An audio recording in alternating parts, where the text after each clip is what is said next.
આવી હાલત આપણે કરવાની છે। જે પહલગામની અંદર 10 લોકો હતા ને, જે 10 આતંકવાદીઓ હતા ને, તેની જ ભાઈ આવી હાલત કરવાની છે ને, એનો તો ભાઈ ફાંસીના પાંખડે ચડાવવાના છે। તમને બધા લોકોને ખબર છે કે આખા ભારત દેશની અંદર અત્યારે જે હાલત છે ને, આખો ભારત દેશ હલી ગયો છે। હવે મિત્રો તમને બધા લોકોને ખબર છે કે અત્યારે મિત્રો ભારત દેશની અંદર જે દુઃખનો પહાડ તૂટ્યો છે, જે મિત્રો વાત કીધો 28 લોકોના જીવ ગયા છે, જે મિત્રો વાત કીધો ગોળી મારીને નોખા તારીને હિન્દુ નામ દઈને મિત્રો વાત કીધું જે મારવામાં આવ્યો છે ને, જે મિત્રો ગોળી મારવામાં આવી છે ને, હવે મિત્રો વાત કીધો આનો ભાઈ બદલો આપણે લેવાનો ટાઈમ આવી ગયો છે।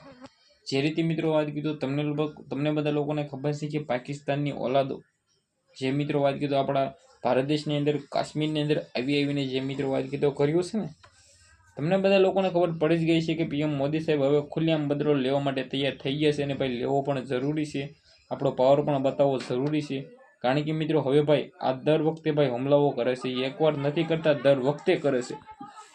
તો મિત્રો વાત કીધો ગુજરાતની પબ્લિક જે મિત્રો 3 પરિવાર જે મિત્રો વાત કીધો 3 લોકોને ખોયા છે ને, આખું ગુજરાત હલી ગયું છે ને હલવું પણ જરૂરી છે। આના વિશે તમે શું કહેશો? વિડીયોને શેર કરીને સબસ્ક્રાઇબ કરવાનું ભૂલતા નહીં। આપણે એક નવો વિડીયો મળીએ।